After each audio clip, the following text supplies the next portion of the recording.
L'amour inconditionnel, c'est toi qui lui donnes vie avec la vibration de ton cœur. L'amour inconditionnel ne se réfléchit pas et ne se pense pas. Il se vibre par évidence, spontanéité et puissance. L'amour inconditionnel est une vibration, un flux. C'est l'énergie la plus puissante au monde qui peut tout, qui sait tout et qui transforme tout. L'amour inconditionnel est le seul moyen de sortir du chaos et de la terreur. C'est le meilleur antidote à la peur. La peur d'être soi, peur du regard des autres, peur de l'avenir, peur de souffrir, peur d'être malheureux. L'amour inconditionnel te transcende, te connecte à ta puissance, augmente ta fréquence vibratoire et t'unit au tout. C'est la seule et unique solution à la paix, la joie et l'accomplissement.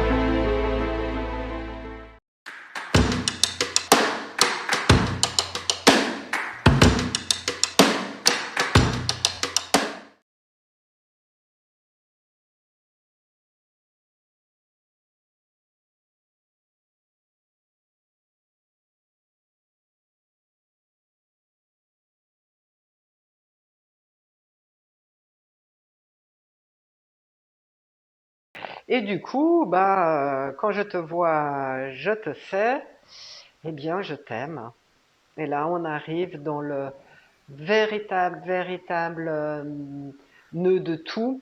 Nœud, c'est bête de dire un nœud, hein, mais dans Lien. le lien à tout, le lien qui sait tout, le lien qui peut tout, le lien qui unit tout, c'est le flux d'amour, mais l'amour véritable. Cet amour où quand tu plonges dans l'amour, quand tu es touché, il y en a qui vont dire on est touché par la grâce. Tu as eu des moments où tu as été émerveillé, où tu as regardé peut-être un paysage, puis tu as été... Oh, ça t'a transpercé, ça t'a mis des frissons, ça t'a mis quelque chose de complètement fou à l'intérieur dans les sensations. C'est vraiment là quand tu es dans l'amour. Cet amour, c'est celui que tu as à l'intérieur de toi, c'est celui qui est partout, qui lie tout, qui unit tout, C'est qui... ça, n'oublie pas, hein, c'est une vibration, c'est un flux. On ne parle pas du je t'aime en couple ou du je t'aime non, en amitié ou du je t'aime mon chien ou mon chat. C'est le je t'aime dans cette vibration qui vient de ton cœur et où y a pas la pensée, il n'y a pas la réflexion, il n'y a pas y a pas l'ego, y a rien de tout ça, c'est juste un flux qui te remplit, qui te submerge et qui te touche dans tes profondeurs. et cette vibration, quand ça te touche, ça fait les vibrations dedans. C'est là la chance qu'on a d'avoir un corps physique, c'est qu'on peut ressentir cet amour. On peut ressentir ces vibrations, on peut sentir cette énergie qui nous remplit, qui nous fait un bien. C'est au-delà de même quand on est joyeux, on est heureux. C'est au-delà de ça, c'est indescriptible. Ça se vit, ça se vibre, ça se sent. Et tu peux l'avoir vraiment quand tu vas avoir la compassion, tu vas le ressentir. Quand tu vas être dans un partage véritable, tu vas le ressentir. Quand tu vas reconnaître l'autre, tu vas le ressentir. Quand tu vas voir l'autre, ça va t'éblouir. Chaque fois que tu es émerveillé, que tu es ébloui, et que ça part, vraiment, ouais, ça part de l'intérieur. Pourquoi beaucoup de gens cherchent la définition de l'amour? C'est qu'il se définit pas. Il se vibre, il se ressent, il se partage, ouais, il est le lien à tout. Il est vraiment le lien à tout, entre tout, il guérit tout, il peut tout. Et on l'a d'abord mis sur l'amour pour soi, donc tu as dû ressentir un émerveillement pour toi quand tu as fait cet exercice. Et après, il se définit dans l'amour à l'autre. Ça ouvre encore plus, ça fait pousser tout. Hein. Quand on parlait de ton être qui émane, c'est le plus bel engrais à ton être, c'est le plus bel engrais à tout. Enfin, c'est émerveillant. Donc j'ai peu de mots à mettre là-dessus. Je sais pas si tu as des images qui sont mieux que les miennes. C'est ton aura, c'est ta vibration de couleur qui, plus tu nourris cet amour pour toi, pour l'autre, et plus ça grandit, ça se développe, c'est rempli de vie, de couleurs, de pétillement. C'est l'énergie la plus puissante qui existe, hein, de toute façon. Et quand on parle beaucoup, on entend beaucoup, on parle beaucoup, on change de dimension, on va passer dans la dimension 4, 5, 6, 9, 12, j'en sais rien, c'est pas très important. Mais quand tu es dans l'amour, bah ton taux vibratoire augmente, comme dit Magali, ton aura va encore être de plus en plus large, tu vas pouvoir t'expanser, du coup, bah, c'est ça, changer de dimension. C'est ça le nouveau monde. C'est ça, c'est pas forcément d'attendre la navette qui va venir chercher pour passer dans le nouveau monde. C'est la base de tout, c'est ça. Donc c'est à portée de main, c'est là, et c'est vraiment, tu vas le ressentir par, à nouveau, hein, ce que tu as fait sur toi. Après, pour les autres, le partage avec l'autre, tout ce qu'on a vu avant, et ça va te faire tout seul. Et ce qui est génial dans l'amour, c'est que c'est addict, quoi. Plus t'en as, plus t'as envie, plus tu vas offrir, et puis la machine elle s'emballe, et puis ça fait quelque chose de juste merveilleux. Et il y a pas besoin d'y mettre de mots, parce que les mots sont pas à la hauteur de l'amour. Mais effectivement, comme disait Magali avant, c'est différent de l'amour à l'autre. Si tu remets à ça, tu vas peut-être pas avoir les mêmes sensations, parce que ça peut toucher des blessures, c'est le tout. C'est vraiment quelque chose de magique. C'est ça, et comme on disait dans le tome 1, le gros bonus de l'amour, c'est la liberté. Là, dans l'amour inconditionnel pour l'autre, le gros bonus, c'est que en éprouvant, en ressentant, en vibrant cet amour, tu n'as plus de peur, tu n'as plus de terreur, tu n'as plus de limites, tu vibres. Et nous sommes tous venus sur cette terre pour vibrer l'amour. Voilà, je crois que là, t'as tout dit. Et là, je te laisse aller. Et là, donc, si on est tous présents sur cette terre, si on a tous choisi de s'incarner ici et maintenant pour vibrer cet amour, parce que oui, évidemment que ça grandit, on est vraiment dans une période où on est amené à vibrer cet amour au maximum, ben tout ça parce que finalement, chaque individu, comme chaque cellule, comme chaque atome, comme chaque molécule, on fait tous partie d'un tout, d'une unité. Alors ça, c'est vrai que c'est un concept qui est à la mode, hein, enfin en tout cas moi j'en entends beaucoup parler. C'est pas évident à comprendre qu'on est tous un, qu'on est tous unité. Mais nous, on aime bien toujours faire des parallèles entre l'univers, les galaxies, ce qui se passe sur la Terre et le corps humain. Voilà, l'organe, le globule rouge, le globule blanc, le muscle, le tendon, tout ça, finalement, quand tu regardes bien, ça ne fait qu'un, ça fait un corps. Et tout ça, finalement, n'a pas une identité particulière, et tout s'imbrique, et tout ne fait qu'un. Pour nous, c'est exactement la même chose. On peut être tendon, globule rouge, muscle, organe, mais tout ça pour faire un. Et on est venu fondamentalement pour ça, pour réunir tout ça, pour faire, on reparle de ce nouveau monde, mais c'est ça.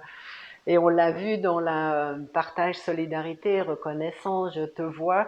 Et c'est tous ces trucs du corps qui font que, ben voilà, on est un, et ben là, on va être plus qu'un. Comme on disait avec les galaxies, l'univers, il y a la planète, après il y a les autres planètes, après il y a la galaxie, après il y a l'univers, et là on parle de plusieurs autres univers. Ben, tout ça fondamentalement, ça ne fait plus qu'un.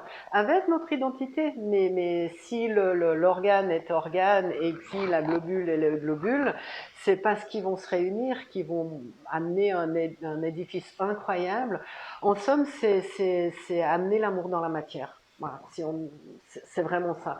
C'est vivre dans dans la matière comme on la voit là, et c'est donner une présence à l'amour.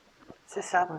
Et là, ce qui me vient, c'est qu'on peut vraiment aussi prendre exemple sur la planète Terre, hein, toute cette nature, toute cette richesse faune, flore, tous ces animaux, tout le cycle du temps, des saisons, de la météo, etc.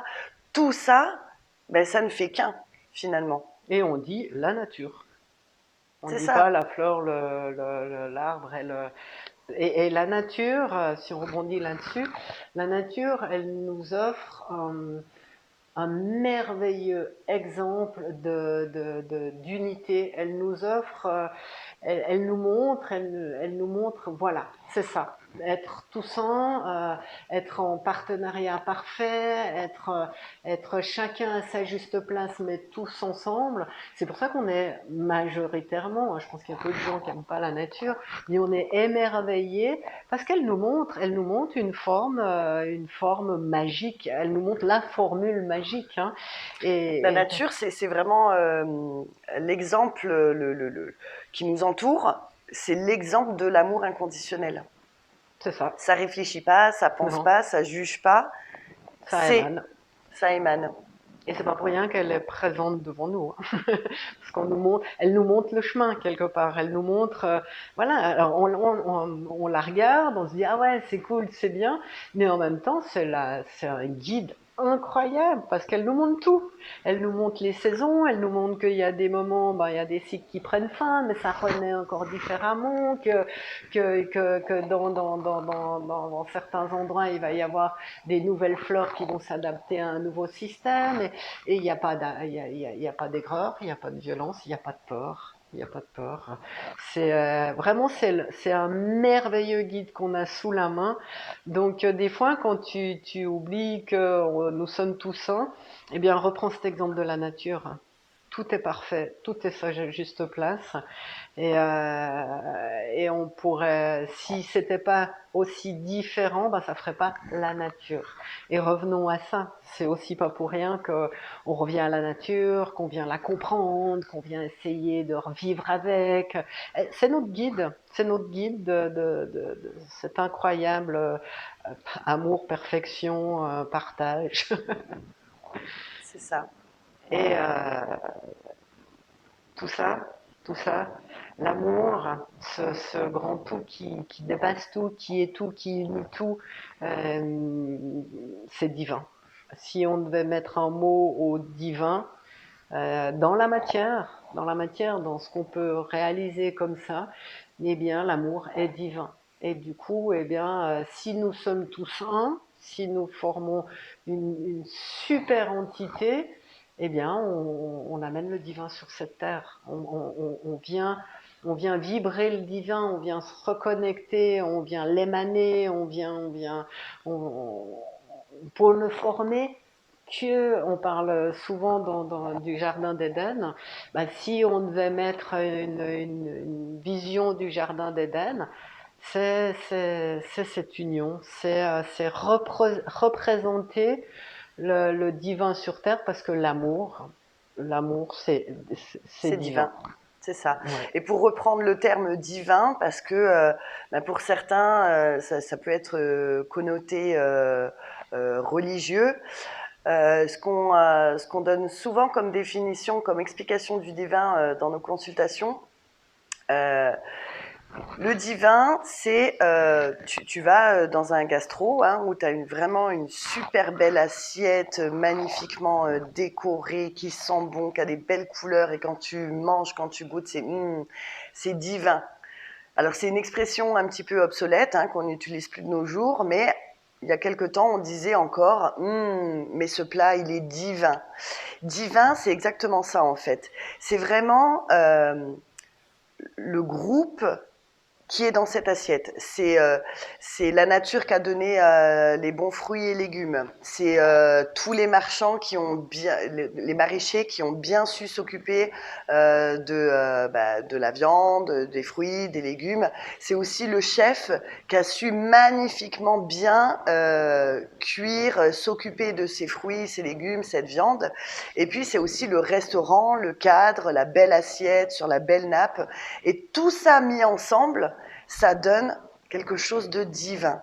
Divin, c'est exactement ça en fait. C'est la nature, c'est la terre, c'est les humains, c'est les animaux, c'est les minéraux, c'est les végétaux, c'est tout ça c'est divin parce que c'est parfait, c'est la perfection. Divin pour nous, c'est la vie, c'est l'amour, c'est la perfection. Nous sommes tous divins et c'est parce que nous sommes tous en réunis que nous offrons quelque chose de magique, mais tous ensemble, vraiment tous ensemble, quoi. Et l'amour, l'amour c'est divin. C'est ça. Il fallait mettre un mot de la fin. Donc, avant de passer au tome 3, petit récapitulatif de tous ces épisodes. Tu l'auras bien compris, dans le tome 1, tu as touché l'amour inconditionnel pour toi, hein, avec beaucoup de compassion, de clémence, de pardon. Ça, c'était le tome 1. Le tome 2, vraiment, d'aller toucher aussi cette compassion, cette clémence, ce pardon pour l'autre. Et peu importe qui il est, ce qu'il fait, ce qu'il dit, il est quelque part parfait et il amène quelque part sa pierre à l'édifice de cette méga cathédrale qu'est le Nouveau Monde.